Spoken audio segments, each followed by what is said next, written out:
Welcome to Money Convos, where we discuss personal finance and investment tips. We're committed to helping people create wealth and achieve financial freedom. Follow us on Twitter, Instagram, Clubhouse, and Facebook, and subscribe to our YouTube and podcast. All right then, let's head into today's conversation.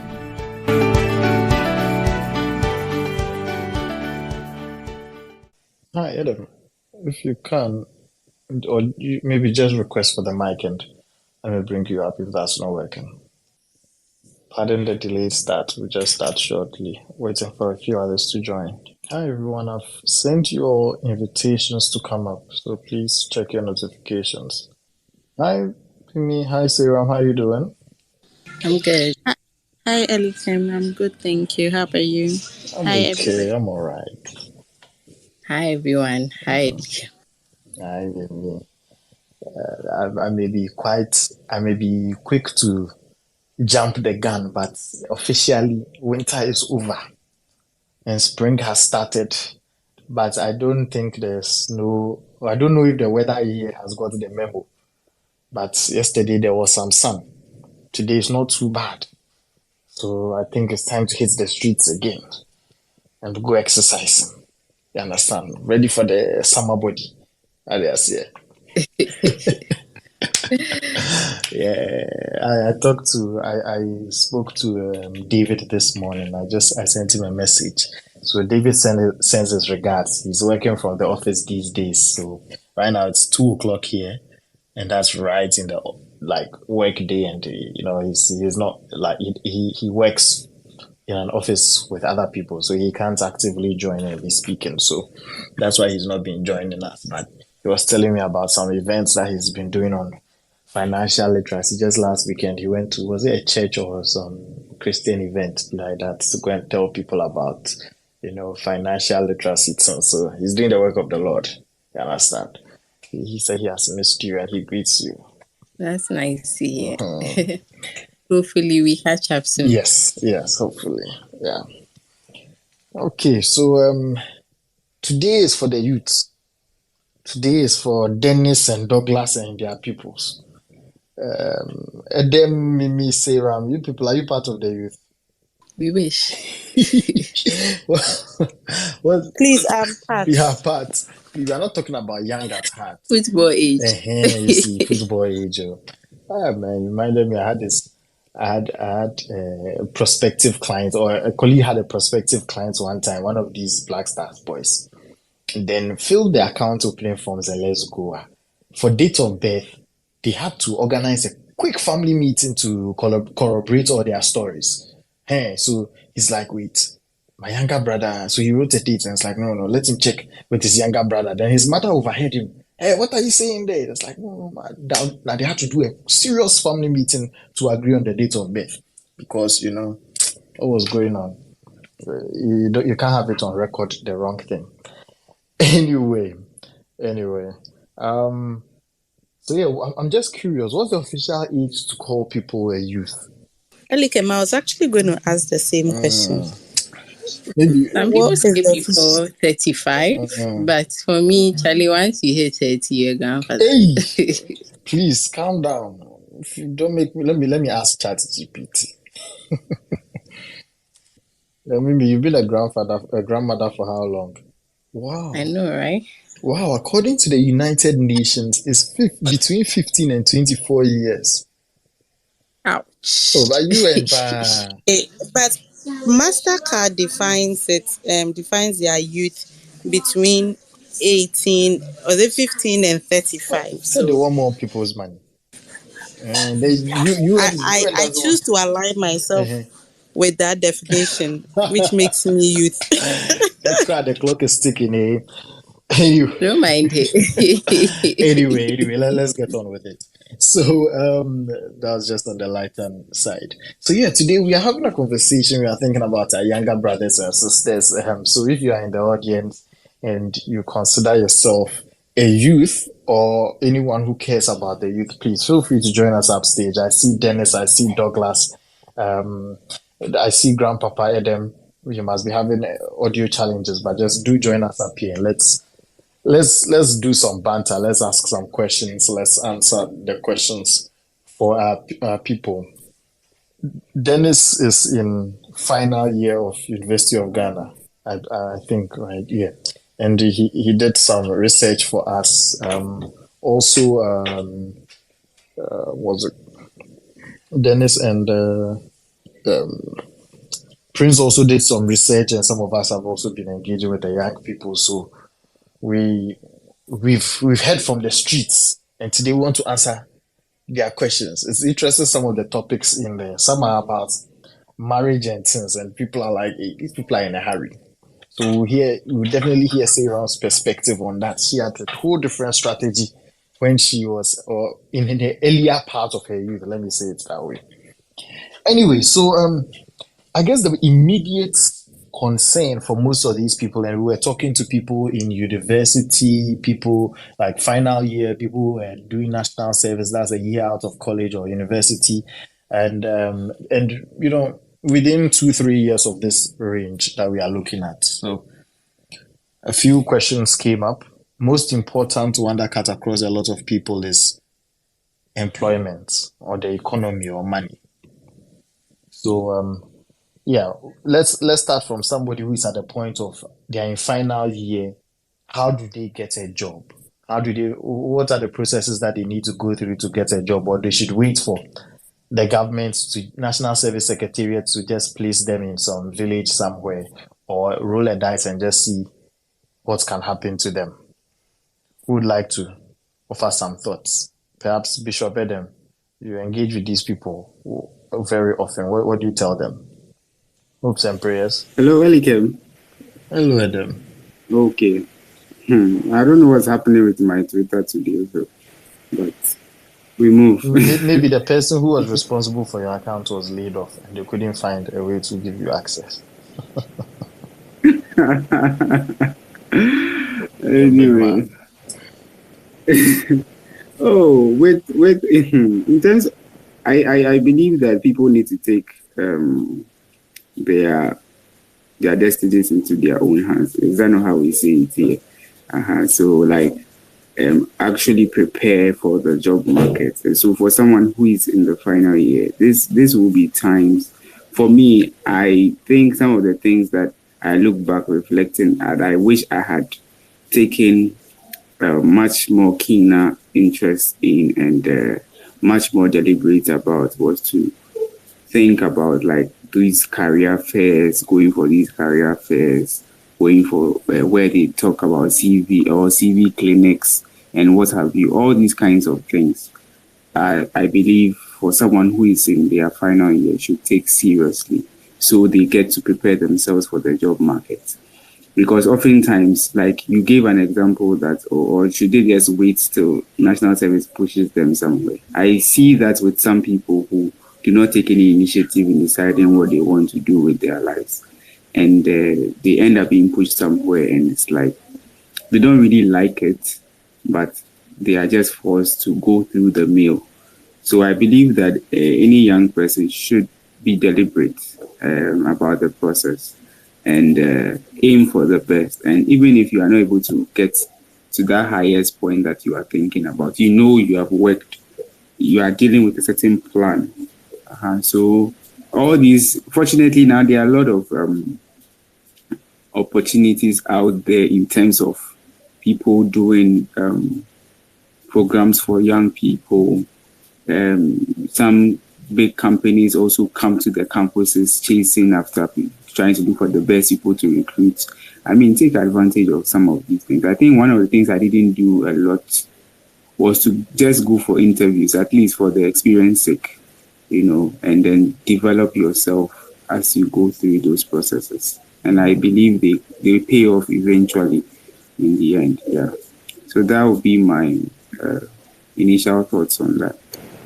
That's powerful. This last part about interviews is interesting, where back in the day I would interview people who wanted to do national service at my firm, and it was their first ever interview in their whole life. And I was like, wow, did you even not try to do any vetting for some church position or SRC or JCR something.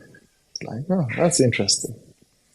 Anyway, those are very good points, Adam, and it's interesting. We say that you are a bishop. You understand? Even though you are spiritually inclined and you're active in church and all that, he said that people should take their destinies into their own hands. He didn't say that they should come and do fasting and prayers. I'm sure there's that one also, but you can't leave out the activity that you as an individual need to do. Very powerful message. I thought I saw Douglas come up. Douglas, if you're in a position to come up again, please do. You just successfully got through this phase, and came out on very lucratively on the other end. So it will be good to hear your perspective. Some of us, as Mimi said, we are grandparents. The advice that we'll be giving may be outdated. You can give them more current. Okay, go for this job fair, that job fair. This employer, this company likes employing these kind of people. So the more current, specific data, it will be good to hear your perspectives. All right, let's see. Mimi, how about you? Any thoughts? I was trying to remember what I did and didn't do. And so for final year, I think there was this seminar, there was this one of these HR companies that came around to train CV writing, interviews. But I was just wondering, was it enough? To me, I think no, it wasn't enough. I think that throughout your university experience, trying to do some internships to know what you like and don't like, because unfortunately, university experience is very theoretical. And so for most people, they don't even know where they fall. Yes, you are doing computer science or accounting, but you're not too sure whether when you actually practice it, it's something that you really like. And so I think doing internships during the vacation, and if I know there are some university students that also work well in school, so this is where I would encourage Ghanaian companies to be a bit more flexible. I was telling someone that I realized there are little or no opportunities for partial employment, which since we are saying we don't have money, I thought that this is a good way to tap into talent without having to pay too much for a full-time person. But people should take advantage of these to get to know what exactly they want. I think schools, especially when you go to bigger schools like Legon and schools that are a bit more progressive, there are a lot of opportunities available in terms of companies coming to recruit. I think that young people shouldn't limit themselves to the four walls of Ghana. There are so many opportunities available, and we shouldn't limit ourselves to the usual accounting, banking and finance, etc. The world is going another way, and personally for me, as someone who has crossed even Saram's definition of youth, who is almost crossing, let me put it that way, Saram's definition of youth, I realized that as you grow, learning becomes much, much, much tougher.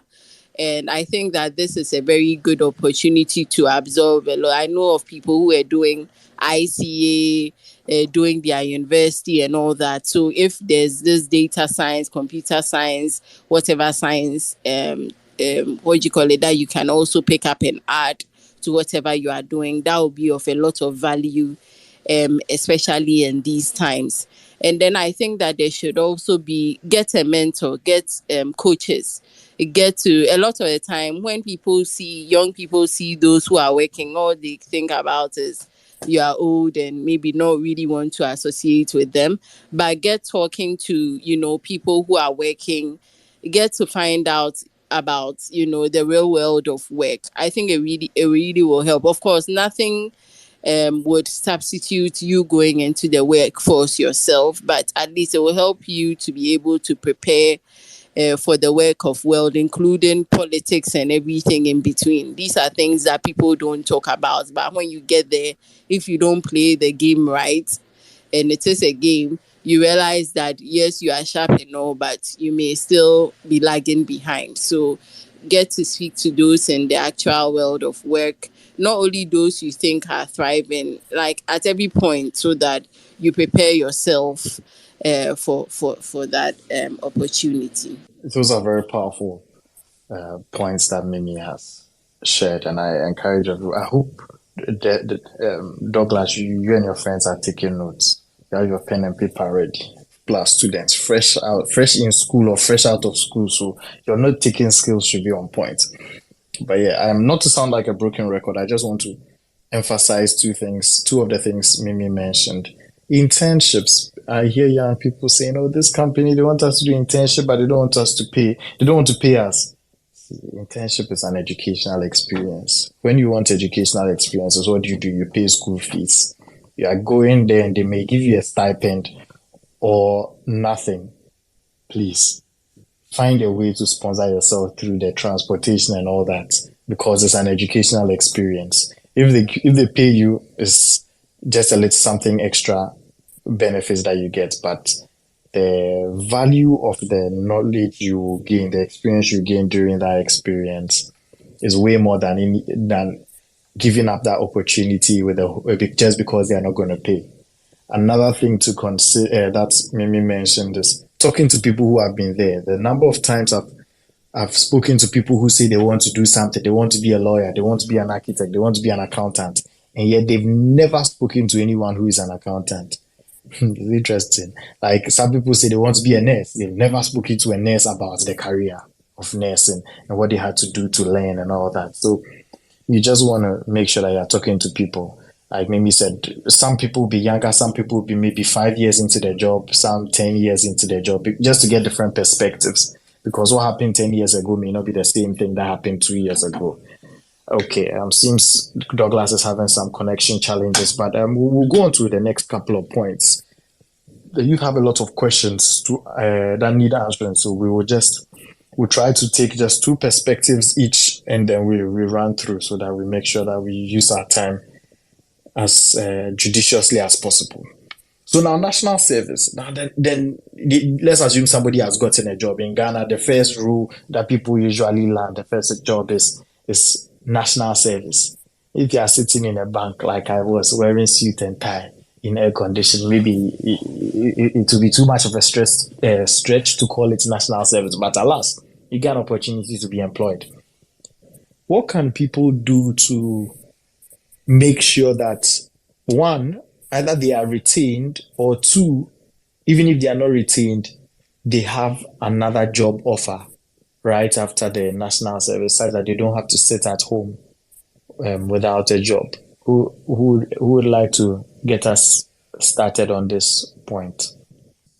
So, are you there? What do you see there? What do you see your fellow youth coming as a manager? You've seen a lot of young people coming in many organizations. What have you observed? Yes. Okay. Hi. Thank you. That I have noticed, and which I keep encouraging the national service personnel. Usually when you're doing your national service, and for the lot of us, or a lot of people get posted to government institutions, right? So maybe I'll tackle it from two sides. A lot of people get posted to government institutions, and unfortunately, in these government institutions, you find that you don't end up doing a lot of technical stuff. Mostly you end up doing secretarial or administrative stuff. I believe that there is an opportunity there. If you're posted to a government institution where you know that the probability, especially now, for instance, you know that the probability of them retaining you is very minimal. It presents you the opportunity to learn something else, learn an in-demand skill, instead of going to the office and just sitting idle and maybe running, watching, or just scrolling on the internet or being on IG and all that. There are so many resources out there. There's even MasterCard is doing this ALX thing, software engineering. There are so many free courses. Take a course and empower yourself so that even after the national service, you would have, after the 1 year, at least you would have gained some qualification which you can use to apply for jobs. If it is in the private sector, I work in the investment space. For national service personnel who have come into our investment, who have come to our office, and want to are looking for us to retain them after the service, what's the basic thing you do? Is there an entry level program or course that you have to do? If you want to be in the investment industry, for instance, you know that you have to write the GSC certification exam, right? So within that period, if you have to kill yourself to make sure that you pass it, you do that. It sends some signal to your employer, right? It lets them know that you are serious. So, and if there are any other professional, there's CFA, there are any other professional courses that you have to do, it presents the opportunity for you to do. So don't just go and do national service and just go through the system and just do what, even if they are stretching you and you are working like the national service personnel in my office. I think the earliest they leave the office is 8 p.m. Even if we are stretching you and you are leaving at 8 p.m., you still have you shouldn't still be sleeping throughout from 9 p.m. straight to 5 a.m. Wake up and study, take up a course, because it sets you apart. And then it's as you keep growing, other responsibilities keep coming that will distract you. So now, as Mimi said, as you keep growing, studying becomes difficult. So now is the opportune time to take advantage and utilize your time and learn, like, get the extra qualifications that would be essential to your career growth. Mimi talked about getting mentors. Now there's LinkedIn. If there's somebody you want to work with, or you want, send that HR a message, connect with the person on LinkedIn. What's the worst that would happen? That the person will not respond to your messages, but that doesn't affect you negatively. So reach out to people, and then, as Adam said, take your destiny into your own hands. Thank you, Sarah. This one you've exhausted all the points that could be mentioned. Maybe just a quick second. I just want to again accentuate a few things that you said. LinkedIn, just when you are messaging people on LinkedIn, when you send a request, don't just send an empty request. Send a request with a message why you want to talk to them. Don't just say hello to anybody or hello, how are you? It is not WhatsApp, it is not text messaging, it is professional. It is, treat it as an email, even if you have to. Hi, hello, I'm interested in this and this is, and I'm curious about your background because I see such and such things that I can relate to. Can you spare some time to talk or give me pointers about which website I should go to learn more about this, blah, blah, blah. Don't ask for a job just yet, So that's one way to do it. Or just Google how to use LinkedIn effectively. Don't just go talking to people as if they are your auntie or uncle. Don't do that. So a major gap I see with national service personnel every year, like clockwork, and I think some of our companies, they don't try. Somebody's going to be around for a couple of months. You know that I guess they'll be on leave. By May, June, you should know who you are retaining and who you are not retaining. And it comes to a matter of managers. But if you are young people and you are listening to this, well, guess what? You're in the right place, and we'll tell you this. Feedback is important. Don't wait till the end of national service to find out if what your status is going to be, whether you get a job or you won't get a job.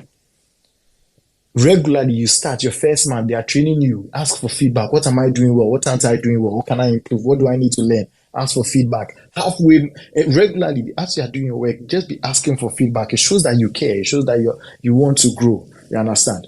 Then there's also maybe halfway through it, you should be having frank conversations with your managers. Oh, so the way I'm working, like, is this how am I doing better than the average national service personnel? That kind of conversation, and build relationships, not just with your immediate supervisors, with all the people who matter. Trust me, office politics matters too. Even if it's a company that they don't, that they are likely to retain, like a government agency, somebody may know somebody else and will say, okay, this person is serious. Let me go talk to the person. I was talking to someone just last week, and the person is like, Charlie, where their national service is going, even their immediate supervisor is telling them about other job vacancies and all that. So a person is reading the tea leaves, is seeing the signs on the wall. Take advantage of those, but it's because they'll push those opportunities to you because they trust you. And for them, they may know the business reality of the organization is they can't retain you, but because you are so good, they won't just leave you high and dry. They'll try to use their networks to help you. So take advantage of the networks you have.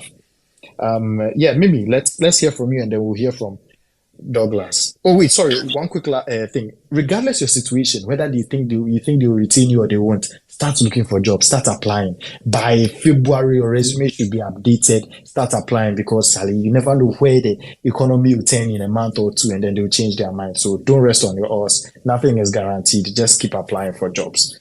All right, Mimi. Now to you. Yeah, I'm just thinking like if I had to retain a national service person beyond everything you've spoken about, what would I be looking out for? For me, it's character, willingness to learn, and initiative. You know, because you won't find these things are quite rare to find. So if you find these three things in a person, you'd either want to retain them, or like you said, you trust them so much that you want to recommend them to someone else. Remember that people are, forgive me, but it's a reality of human being. People are selfish, okay? And people would naturally be inclined to people who make them look good.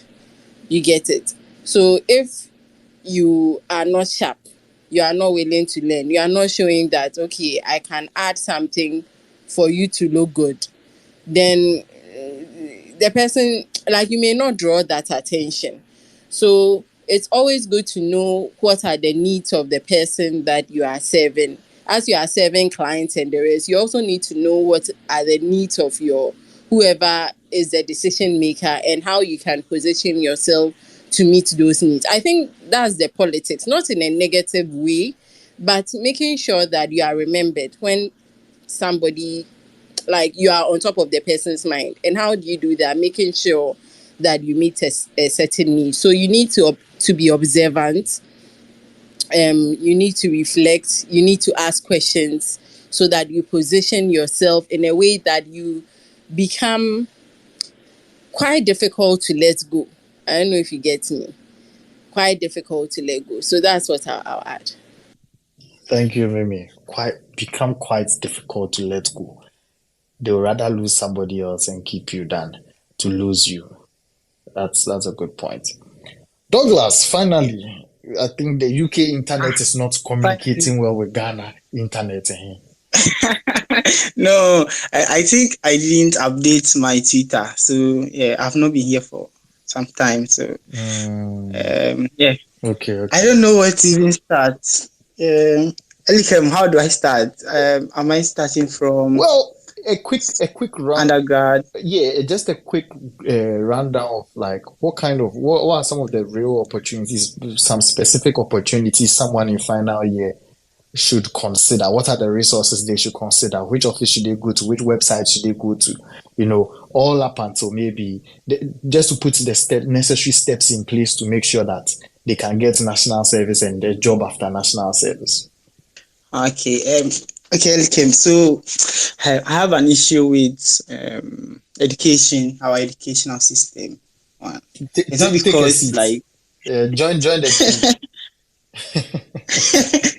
It's not because I've had this opportunity, but I know I got it through the same educational system. But this issue has to do with the exposure that people don't get when they are in schools. Even big one of our top schools, like the public schools, students who wait till level 400 before they start like thinking about career. They wait till 400 before they start thinking about even how to write CV. Some even don't write their CV until they are done with school, which is quite sad, because you see students from like world developed countries, and right from level 100, or let's say level 100, they've already prepared their CV. They are asking for review. They are reaching out to people. I see people reaching out to me on LinkedIn, like who are in Cambridge and stuff, and they are level 100 students, but they're already planning ahead. And that's one thing I've noticed, like we are lacking in Ghana. Students in Ghana don't really know about these opportunities. They don't start chasing these opportunities, and it's like it's a long shot, because you can't just, some of these opportunities that you have to chase. You don't just wake up one day and say that, oh, I want to apply for this opportunity. I want to do. You have to start like planning ahead. You have to start writing your CV. You have to start looking for experience, because you know that they'll ask you about, tell me about a time you led a team. They'll ask you about, tell me about a time you took an initiative. So you start building those experience, you start building those stories way before you even reach level 300. And so that's one thing. So you have to like prepare ahead, especially those who are yet to graduate.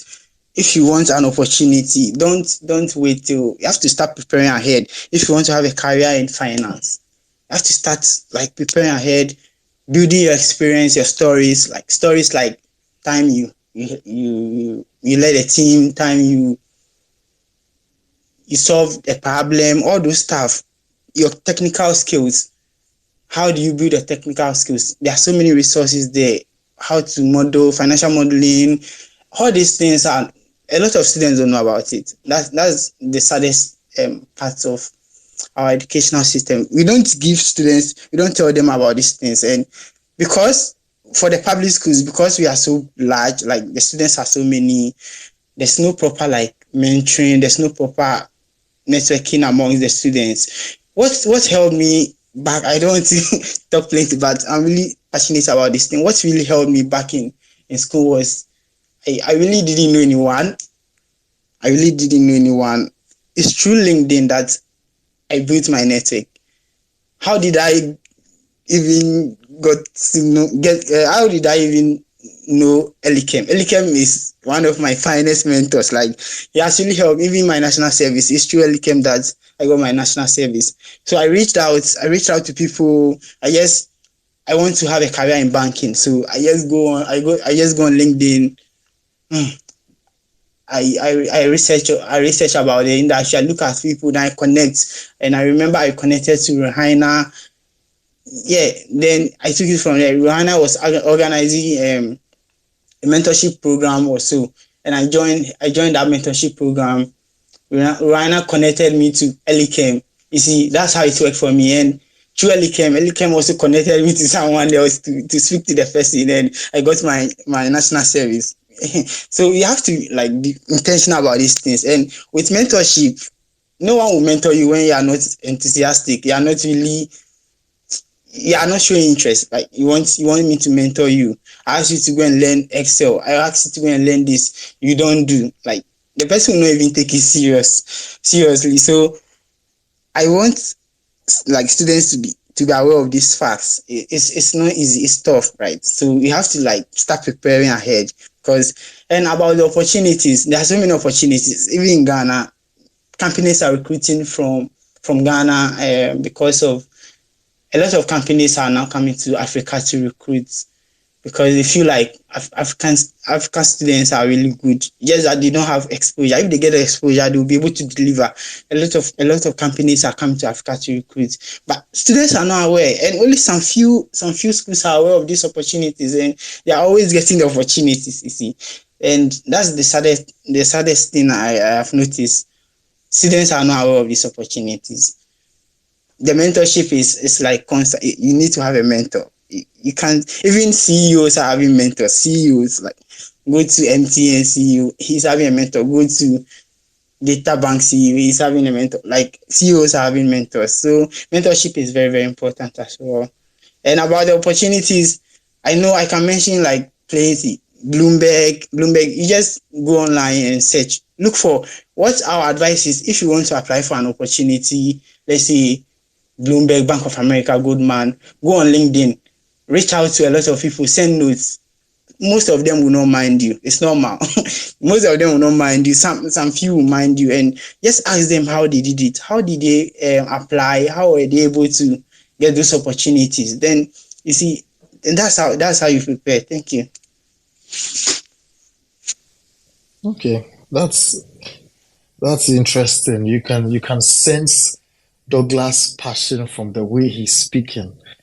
Sometimes when you've gone through the process and you see all the opportunity there is, and yet your people, for lack of knowledge, your people are perishing. It's sad. It's very sad. Anyway, yeah. Thank you, Douglas, for sharing those experiences. Okay, so let's move it along beyond the job. There are many things that people talked about. There are other job related questions, but we'll circle back to that in a sec. So someone said that some people are worried about renting. Like, okay, should I leave home and go and rent somewhere?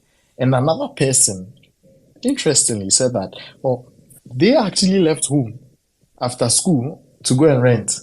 And now, because of high rents and high expenses, they want to move back. So it's not easy. It's not easy. So please, let's take two thoughts on this and then we'll move on to the next dilemma. Who'd like to go first? Sarah, please. I would, please, if I had my way, I would move back to my parents. I mean, rent is expensive in this side of town. Everybody wants to live in Accra, and even now, the areas, the Kaswes and Co and Abokobis are still ridiculously high. There is no if it's not life threatening, you have and your parents still have property, you can move back to the house and save the money and use the money, invest the money or use the money for something else, because it's I really don't see the dilemma. It doesn't make you less of an independent person or less of an adult, because as it stands now, even I know couples who are even utilizing land space in their parents' home to erect their own buildings. So if your parents actually have a home, then please move back. Is that simple? I don't see the biggie. Thank you. So basically, fire Kakra, go back. Okay, all right. Or they will say Muje Baya, go back. All right, that's good. That's good. Saram says there's no shame in it. Just go back. No long things, not too much to think about. Just go back. Mimi, how about you? I'm all for not rushing to adults. Look, outside there is tough. It's not beans. You want to be a big boy, but things are expensive. Rent is expensive, electricity, food, everything. So if you are from a comfortable home where you can save up on these things with little or no contribution, I think once you are working there, at least something small. But if it's not going to be a burden, or as Sarah said, it's not going to worry you, please, please, please stay at home. Sometimes the reason why we encourage people to move out is to be responsible, because for some people, once they're at home, they are still thinking like children, they want mommy and daddy to feed them and all that. If you can get rid of that mentality, that would be great. But if you have the opportunity, please, please, please stay at home and save as much as you can. But while I say that, you need to have a strong reason why you would want to do that, because there would always be that societal pressure that we don't do things this way. For me, when I after school, I got married like 6 months after my first job. So I'm a lady, so no one expects me to move out. But even after marriage, when my first child came, we realized that life was going to be tough, because getting someone to take care of the child while we go and work was going to be difficult. So we moved into my in-laws' place. I remember not feeling too good about it because of these things you have at the back of your mind that you failed in life because of these things. But trust me, looking back, it helped me save so much. Right now, I'm in my own space, still taking advantage of parent property.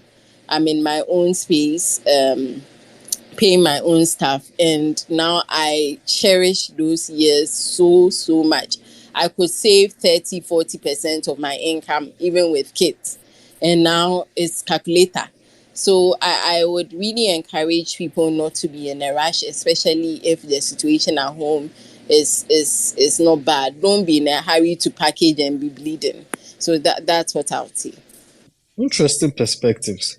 Go back home, stay at home, don't be in a hurry. Sometimes they just want their boyfriends and girlfriends to come and visit them so they have privacy. Please don't do anything either. Abstain. Abstain answers. No comments. Edem, I see. Okay, I have a different perspective to this, but let's hear what Edem would say. Then I'll come in. Hello, Elikem. Well, I just wanted to. I think I was taking part from what Mimi left off on. That you see, let's just take advantage of whatever advantages you have in your life. So if your parents have a space that you can use, I think just take advantage of that. I am all for not rushing to do things, but planning to do whatever it is you have to do. So you just don't go with the wind and say that, oh, all my friends are renting their own space, so I am also doing the same. But then I feel you should be deliberate about whatever it is. You shouldn't just get up and do that. What you can do is that you plan, you save up. That's, normally people might take about 2 years advance or something. So if you can save up that bulk money ahead of time, okay, so that you don't just rush out.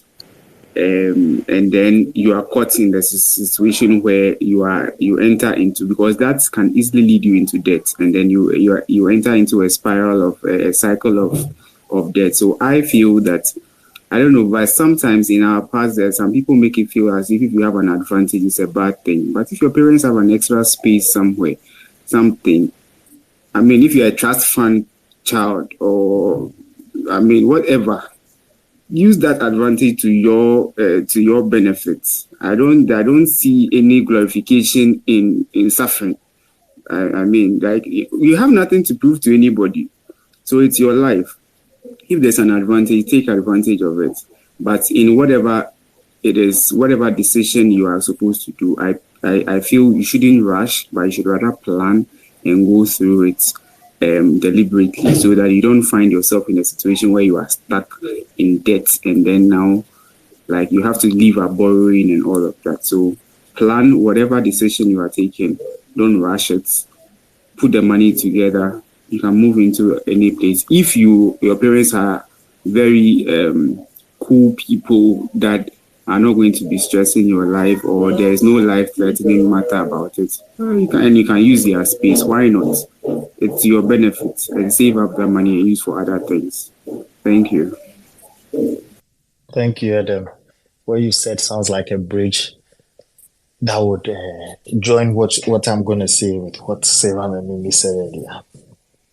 So in Ghana's current economic conditions, the ground is hard. They are digging and nothing is coming out. You are pulling money from your pocket and nothing is coming. Not even lint in your pocket is coming out. I understand. Inflation is 50-something%. I understand. So it's easy to see the logic in cut your expenses, go back home, don't be in a rush to do all that. However, my perspective is this. You know how Sarah was saying in an earlier submission, kill yourself, study the CFA, study the professional program, study all those things, kill yourself. When I came out of university, I thought I had one wish. Somebody should just give me an opportunity to show myself. And when I got a job, there were times, quite often during my national service, when I used to get to the office at 5 a.m. and I would leave around 9 p.m. Yes, I was hardworking and all that, but I can assure you that one of the things that really helped propel my career, propelled my progression, gave me way more promotions than other people. I came to pass people who were 5 years there before me. one of the things was spending time in the office, being available in the office. These days, we can talk about remote work, so that's fine. If your job has remote work opportunities, that's good. You can stay at home in Pukwasi and or Kaswa or Wija and still be, working from home. That's all good. But back in the day, it wasn't like that. So I had to, when I didn't have access to my mother's car, again, some privileges that we had, so I can't totally relate to the average Ghanaian. That's fine. But snippets. When I didn't have access to my mother's car, I would join the 4:30 a.m. bus from Abukubi straight to Accra Central, Makola. That one, very few stops, no traffic. They go like speed limits doesn't exist with the market women. And my boss, then, Pani, well, he was the HOD. I wasn't working directly with him, but there was one time he mentioned something. Pani also gets to the office early. Deborah's husband, Ama Akuti, also gets to the office early. And he said, whenever he needed something in the office so early, maybe he was going for another meeting, he was always very sure that I'll be in the office. What does that tell you? Dependability. If you can, yes, I was living in Abugobi. After national service, I moved to somewhere much closer. But if you can afford to move to a place like your work is in Central Business District or East Legon or Spintex, if you can afford to move somewhere closer, all right, why not do it? Because you are saying you are saving money, but I want you to look at your youth as an investment. Invest in your intellectual capital, invest in your human capital, right? So that you become indispensable in the office. You work harder. Think about the amount of time people spend in traffic commuting from all these faraway places. When I was in Ghana, I don't know about traffic conditions now, but it's like in the morning, if you leave home around like 5:30 a.m., for you to be able to get to the office at 7:30 or 8, that's like an hour and a half of morning traffic. In the evenings, they forget about it. It's like 2 hours. That's 3.5 hours spending commuting. It's true. You're just sitting in the car using trotro and all that, or you've gotten a ride. Fine, money is not leaving your pocket. But are you thinking about the work opportunity you are missing? Could you have worked for an extra hour or two out of that time? Could you have sat in some corner somewhere or gone to a library somewhere to go and read? I remember, again, maybe not to the same point, but I studied CFA level 1, book 1 ethics in trotro in a month. That's fine. You get me? If you are using your time in the trotro very productively, that's okay. But many people have earpiece there watching social media and doing listening to music. Maybe you need to de-stress. But I think that as young people, if you can look at some of the models that go on abroad, and I know on Money Convos, like 2 years ago, we had a similar conversation where here young people can come together and they'll rent maybe a 2 or 3 bedroom apartment or house and split the cost of the rent. That's true. You understand? Douglas, you cry, you're staying with people, my boy. Yeah. Because you have to be closer to the office. There's value to being closer to the office. You understand? Saturday, you don't have to worry about move. Like, I remember someone would say, "Oh, can you go and do this thing in the office for me?" I was like, "Yeah, sure. I'll be there. 15 minutes, I'm in the office doing what I need to do, and then I leave again." It's quick and nimble. I'm the go-to guy. The more work you do, the more you are the more work you do, the more promotions you get. That kind of thing. It's a certain kind of investment that proximity brings you, and proximity will come at a cost. So maybe, as we've heard what Mimi, Adam, and Sarah are all saying, maybe plan ahead. Think about some of the benefits of these things and see how you can program it. Don't go and live with some riffraffs. Be a good person yourself, attract good people. And then another thing I'll also say about living at home with family. Some people, their families are stressing them out. See, somebody is going to work and all that they do is they work, church. The person works in a financial institution and expect the person to be home at 6 p.m. because the parents, when they were growing up, they always came home at 6 p.m. to have dinner with the family. They don't understand the new work pressures. And especially the young ladies, they're having to deal with all this kind of drama at home. Why the person can't you just move out before somebody will say you've woken up in the morning? Why are you in a hurry to go to the work? Why don't you sweep the compound? Why don't you do this? Why don't you do that? Meanwhile, wait, Saturday I can come and do this. Then no, Saturday you have to go and do chores. You have to go to the market, go and do all these things. I'm like, there's some drama that goes on at home, like work from home. They forget about it. Some parents didn't understand work from home Once you are at home with us, you are not working. The kind of drama some people had to deal with. I'm just saying, let's compare the two. Is all I'm saying. So give it some thoughts and make up your mind. But if you have to move out of home, plan it well, like Adam was saying. Make sure you can afford it. Don't just rush out, go and borrow and get yourself into any trouble. Mimi, I see you have a thought on this. Oh, I think you said it. I just wanted to say, know your individual situation. Mine worked for me because of my peculiar situation. It may not work for somebody else. In fact, it may be health. So just know your in this life. Don't copy anyone. Assess your own. I remember making a suggestion to Sayram till I went to an event and then saw her own individual situation, and I realized that my own solution won't work for her. So know your individual situation and don't copy anyone. For some of us, renting may make sense. For others, it may not. So I attempted to package. So just pause a bit and think about it. What will work for your individual situation and go with that. Exactly. Know your individual situation and make sure you work with what will work for you. Okay, next question is on education. Okay, people are done with school. They are thinking about masters. Some of the questions are, should I do a professional course or I should do a master's? Should I do a master's abroad or I should do a master's in Ghana? How do I fund this, whether it's in Ghana or it's abroad? Do I take loan? What do I do? Should I do weekend masters or I should do night masters or I should just take time off from work and do the full-time masters? And also someone was saying, okay, they want to do a masters in future, but even in these economic conditions, they are trying to save the money, but they don't even know where to save the money while they are waiting to go to school. So basically, questions related to higher education for young people and how it's going to mix with their work and money and all those situations. Who would like to go first? Mimi, you have like 5 masters. No, I don't have 5 masters. I wish. Okay. Mimi, please go ahead. Oh, Charlie, I wish I had. I hope people are seeing what you are seeing. Anyway, for me, I think that professional courses are normally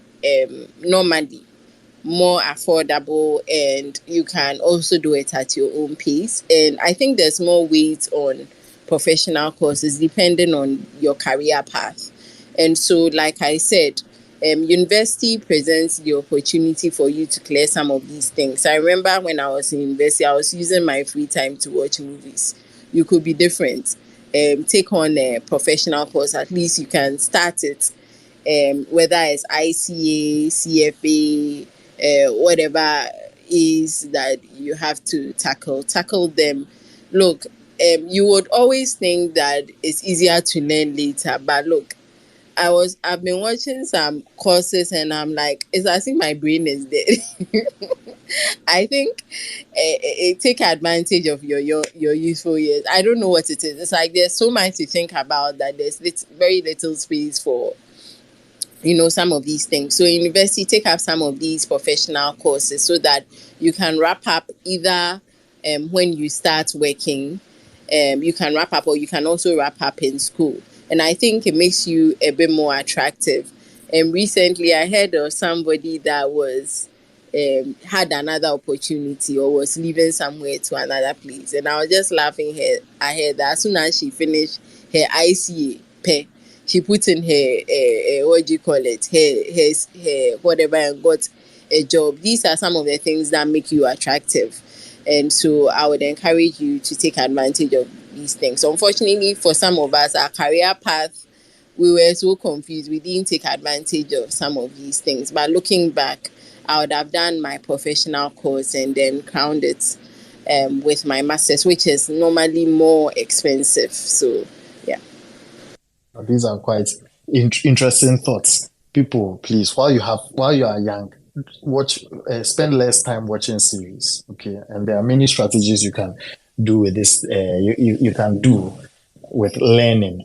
Maybe when you were talking about you feeling like you're trying to learn and it's not entering. See, I can totally relate. But when you spoke, something dawned on me. This semester, there are so many assignments, so many assignments. And I, as we were speaking, it hits me that at our age, if they tell us to go and learn and come and write exam part, it will be hard. It will be hard.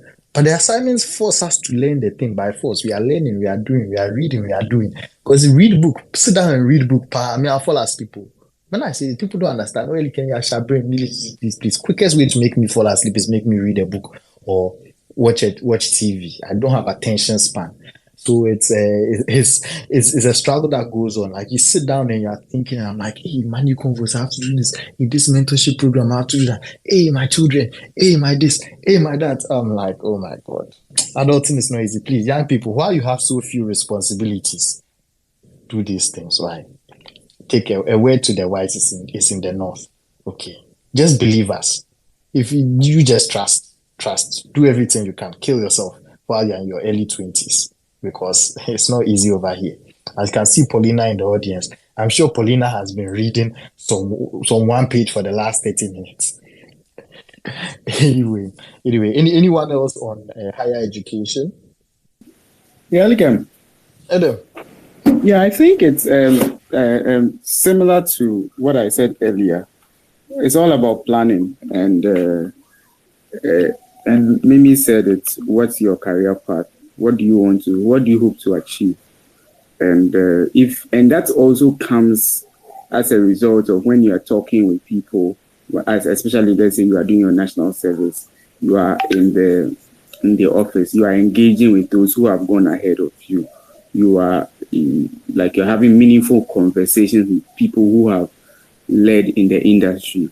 You can be able to get a sense of where or the direction in which things are going and what kinds of things you should study. And especially if you deal with some of those who are at the top, who can see ahead and see where the direction of industry or particular profession is going and the kinds of opportunities that are opening up. And then you can be able to study in those areas, whether it's a short course or a professional course or a master's program and what have you. I think some of the mistakes we do is that we just get up and we just feel like it's a natural progression. Okay, I've done a first degree, let me just do a master's. But I think it has to be deliberate.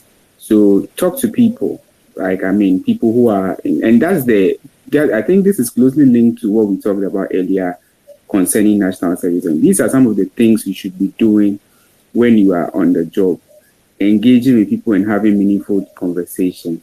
And also opening your eyes and your ears and reading wide and seeing kind of the new trends and new areas and the opportunities that are being opened up in the industry, and not just run through the mill and be excited just about just anything, but to be intentional and deliberate about it. And that way, I believe you can be able to take a good decision and land yourself in a place where you'll be very beneficial in the workplace. Yeah. Thank you, Adam. Talk to people. They will show you the way, what you should do. So I have a suggestion. I'm looking at the long list of questions the young people have, and it's like we need to enter the matter. We need to go through everything, but we're trying to keep it around an hour, and it will go further. So I think we will break at a point to continue next week. I think this will be the first time we are even doing a part 2 of a discussion, because we care about the youth and want to make sure that we give enough time to exhaust all the questions that you have. So we'll just finish this conversation about education, related to education, and then next week we will take some more social things, dealing with family, dealing with religion and faith, dealing with marriage, relationships, emotional expectations. All those will come. And somebody says they need an iPhone, but they are looking for a sponsor. We'll discuss all those later. But yeah, let's wrap up this. We'll wrap up this part of the conversation talking about the education part. Sarah, please, back to you, or over to you. Yes, please. I just wanted to add to Adam's point about being intentional on the master. So one mistake I think people, well, maybe to me it's a mistake that I think young people do is they do the they've completed their national service and straight up go and do a master's degree. So, for instance, you do a program like you major in human resource management, and then straight up you go and do a master's in right after national service. Maybe because you are not getting a job, so you go and do a master's in human resource management without really knowing where your career path is going. First off, no one is going to employ a human resource manager with zero skills or 0 years of experience, or even one less than 5 years of experience. So you want to be very intentional and not necessarily rush into it because everybody is doing it. Look at where the market is going. Look at the in-demand skills. Yes, maybe you did business, you did human resource management at the first degree. It doesn't mean that your career path is going to be in human resource management. So maybe you don't just go and waste money and rush into it because everybody is doing their masters and you are not getting a job and you feel like you should also do a masters. Thank you. Thank you, Sarah. That's an important thing to note, especially the kind of path that people want to, that will require hands-on experience. If you want to do a PhD here, by all means, when you finish your if I do your national service in the university, if you can, and then continue so that you can be doing research, that's all good and well. But know your path. There's quite often people tell me, well, I want to go to school abroad. And I'm like, okay. I don't ask the question, what do you want to study? I don't ask what school do you want to attend. I first ask, what career do you want? Because, you are talking to me, I'm doing an MBA, but maybe your path is PhD. Maybe your path is an MPhil or an MSc. It all starts from the end, but people just, I see that what you see people doing really is you see people going to school, but you don't know why they are going to school. School is just a means to an end. It's a means for you to get a knowledge to get into a certain career. Very few people ever will just go to school and keep going to school. You have to get a job one day. So the question is, what job do you want? What career do you want? And what are the requirements of that job? So always start your education decision from the end. And then that can help you chart your path to a place. It's like going from Accra to Kumasi. You don't just say, okay, well, I don't know where I'm going, but I'll just hit the N1 and see where it will land me. You end up in Takrady. Okay. So if it's Kumasi, you want to just go, put it in the map that you're going to Kumasi, and it will tell you where to branch off onto the Nsawam Road and end up in Kumasi. Anyway, all right, let's see. Another question related to education is, assuming someone is staying in Ghana to do their masters, they realize that they have to do a masters. What's the thought process behind whether they should stop working and do the masters, or they should do weekend or night school? Is there a one size fits all, or what are the thoughts behind either option? Anyone? Mimi? Sure. So I would ask that as you are coming to stop and sit at home, who will be taking care of your bills? Have you saved up for it? Do you have some people who can carry that burden? If your answer is no, unfortunately, you would have to do weekend and evening school. We all did it. We didn't die. So I'm sure you can also do it too. Yeah, so for me, I would say that you don't want to start school and then realize that you've stopped your job, you are in school and realize that it's a big financial mistake. Knowing that in this side of town, getting something could be a bit challenging. So I'll say that if you don't have the financial, you don't have that support, maybe you should do that too. Some people already want to leave their workplace and then transition into something else. And if you have the money, why not? You can take advantage of that, go to school, and then when you are done, you can do something else. But think about these things before you move on. Hey, maybe today the shade that you threw at the question, who will pay your bills? That's an interesting thought. But yeah, it all boils down to that.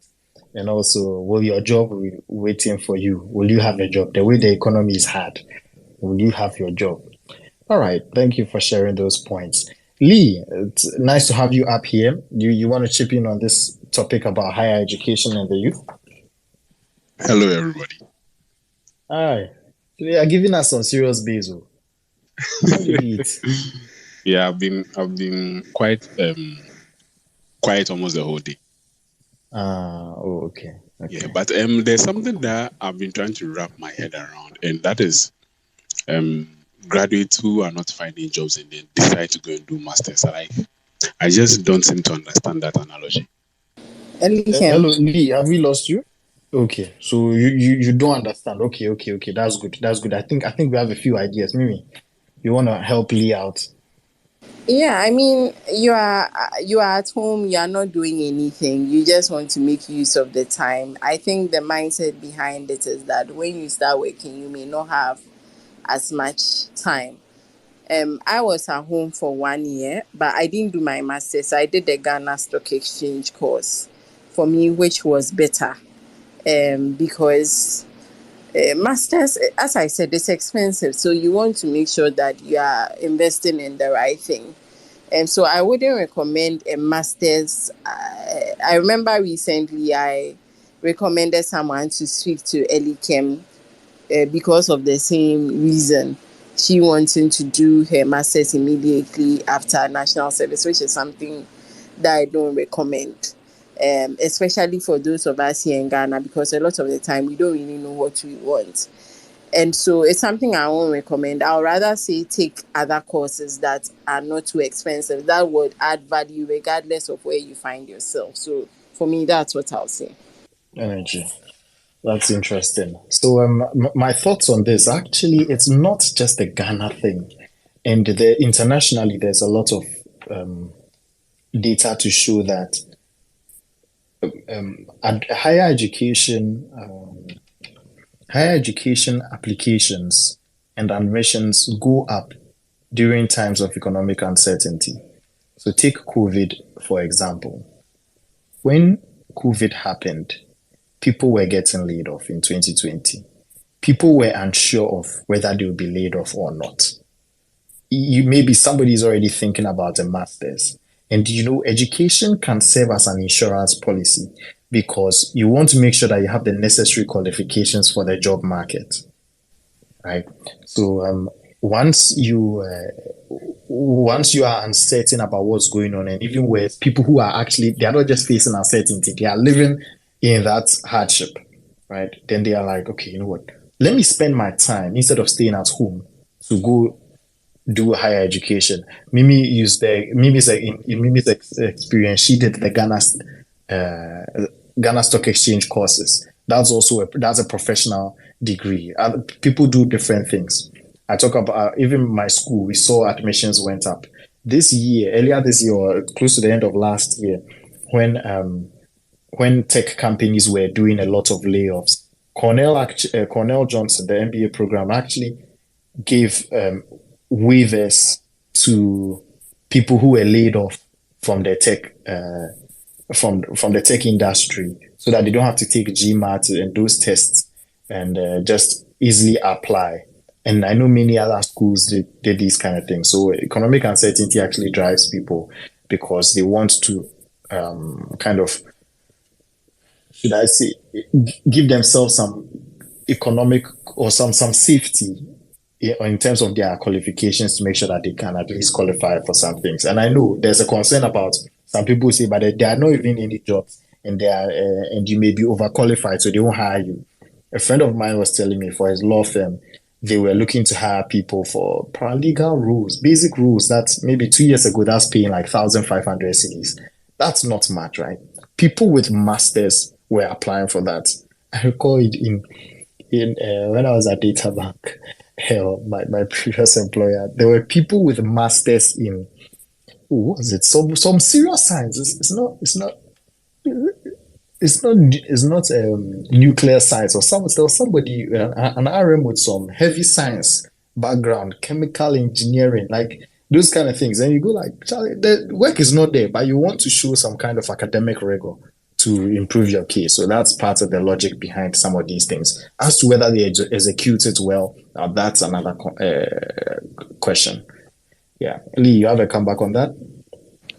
Yeah, so I'm going to be the devil's advocate here. I intentionally asked because in some cases you find people who don't necessarily have the financial backing for the supposed masters, right? But it's like someone said earlier, everybody is doing it, so I also want to do it.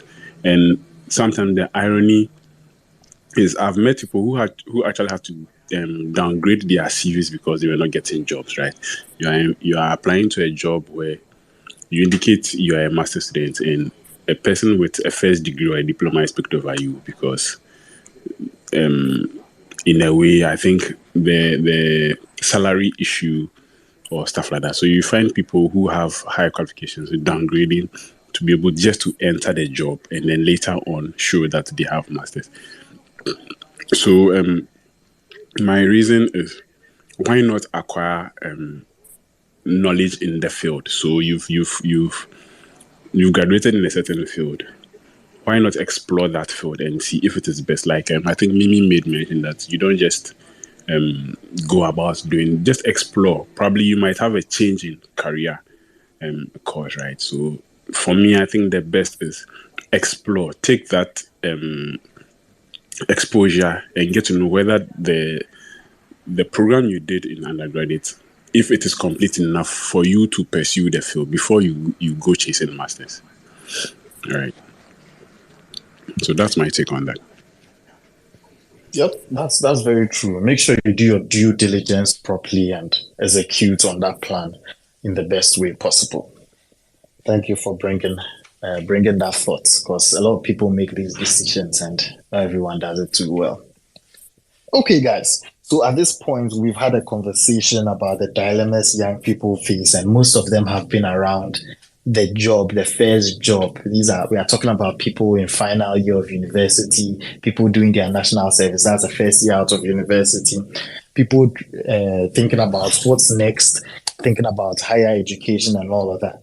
Next week, we will continue with this conversation because young people have a lot on their minds. Some people are thinking about all this social media pressure. They want to go on vacations. They have girlfriends giving them pressure. What's the plan for marriage? All these kind of concerns. So we've tackled some more employment and career focused topics today. We will look more on the social side, dealing with the black tax, family drama, all of that next week. So come back here next week at 6 p.m. GMT so that we pick up on this conversation. And please tell your friends about this. Let them come hear this too. It will also be uploaded on our podcast pretty soon. Thank you, Douglas, for your contributions.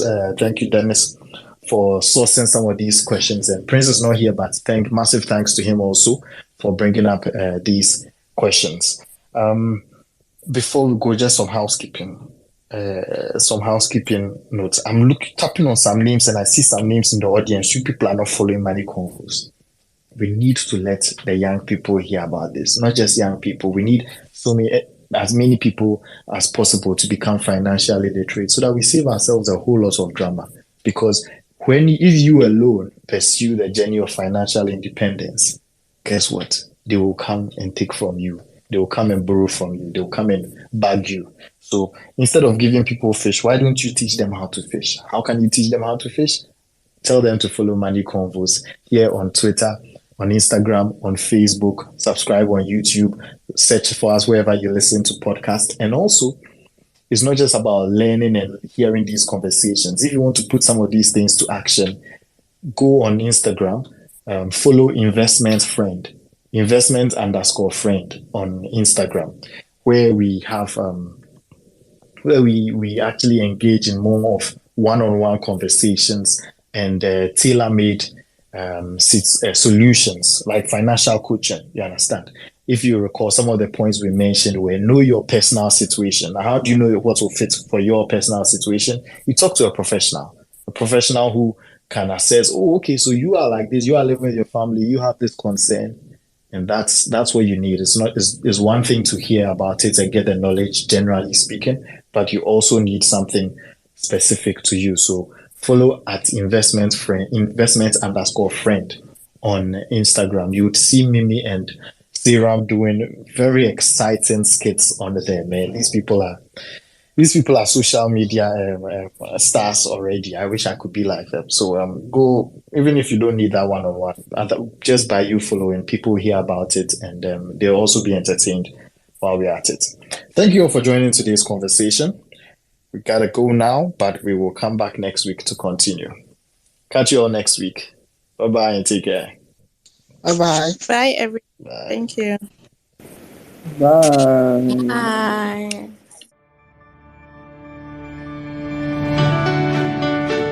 Thank you for taking the time to listen to our thoughts. I hope you learned a thing or two and start practicing. Don't forget to follow us on Twitter, Instagram, Clubhouse, and Facebook. And subscribe to our YouTube and podcast. Do tell a friend about Money Convos so we all become wealthy together. Talk to you soon.